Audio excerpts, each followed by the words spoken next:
Of Bollywood, Aryan Khan.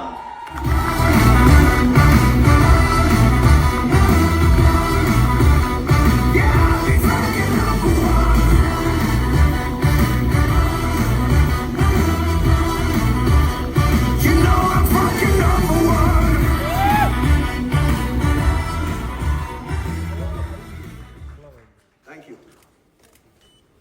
आज मैं बहुत नर्वस हूं क्योंकि आज मैं पहली बार अब सबके सामने स्टेज पर आया हूं और इसीलिए 2 दिन और 3 रातों से मैं ये स्पीच बार बार लगातार प्रैक्टिस किए जा रहा हूं। इनफैक्ट मैं इतना नर्वस हूं कि मैंने टेलीप्रॉम्प्टर पे भी लिखवा दिया और जस्ट इन केस यहाँ की बिजली चले जाए मैं कागज के टुकड़े पर भी लिख कर लाया टॉर्च के साथ। और अगर तब भी मुझसे मिस्टेक हो जाए तो पापा है ना।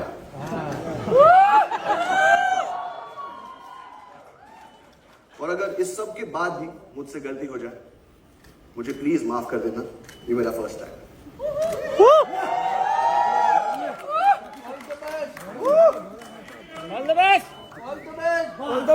ये शो बनाने का सिर्फ एक ही मकसद था कि बहुत सारे लोगों को बहुत सारी जगहों पर बहुत सारा एंटरटेनमेंट पहुंचा सके।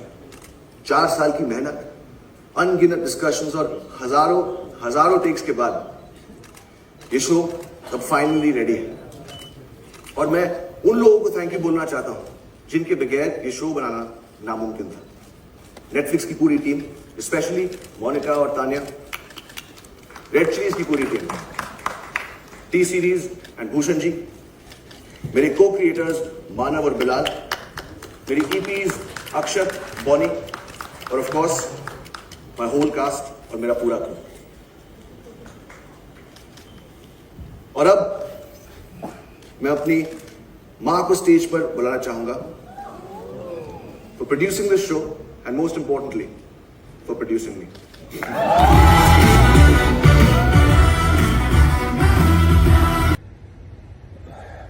नमस्कार दोस्तों, पिछले कुछ दिनों में जो प्रकृति ने अपना प्रकोप दिखाया है, खासकर हिमाचल में मंडी में, उत्तराखंड में धराली में और कश्मीर में किश्तवाड़ में, वो देखकर दिल दहल जाता है। लोगों की जानें गईं, लोगों के घर उजड़ गए, न जाने कितने लोग घायल हो गए। तो पहले तो जिन्होंने अपने करीबी लोग खोए हैं, मैं मन से उनको कंडोलेंसेस भेजता हूं। जिनके घर उजड़ गए उनके प्रति मैं एक संवेदना महसूस करता हूं। और मैं खुद हिमाचल का हूं, कश्मीर का हूं और बहुत सालों से मैं पहाड़ी इलाकों पर रह रहा हूं। मैंने अपना पूरा बचपन और लगभग जवानी तक के बहुत सारे साल इन जगहों पे गुजारे हैं। पहला ऐसा नहीं होता था। आई नो दैट ये वीडियो मैं लोगों के प्रति संवेदना दिखाने के लिए बना रहा हूं और इनको सपोर्ट के लिए बना रहा हूं और जो भी अनुपम खेर फाउंडेशन से मैं कर पाऊंगा मैं ज़रूर करूंगा। लेकिन इसके साथ मैं ये बात ज़रूर कहना चाहता हूं कि ये सब इन पहाड़ों पे जो भी प्राकृतिक प्रकोप आ रहे हैं, ये कंस्ट्रक्शन की वजह से हो रहा है।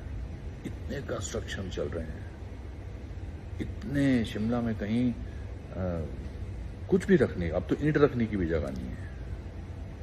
गाड़ियां लगातार वो इस्तेमाल करते हैं, नहीं करते हैं, गाड़ियों की कतारें लगी हुई हैं, parked cars, every single place is kind of a lodge और होटल। लोग बड़ी बड़ी बिल्डिंग्स बना रहे हैं, तो ये तो होएगा ना, नेचुरल डिजास्टर्स तो होंगे ना। बिकॉज नेचर कैसे अपने ऊपर इतना बोझा ले सकता है? वो किसी और तरीके से फूटता है, चाहे वो क्लाउड बर्स्ट हो, चाहे वो लैंडस्लाइड हो, चाहे वो भारी भरकम बारिश हो, भूकंप हो। तो कहीं ना कहीं तो अपनी ग्रीड हमको रोकनी पड़ेगी। ये तो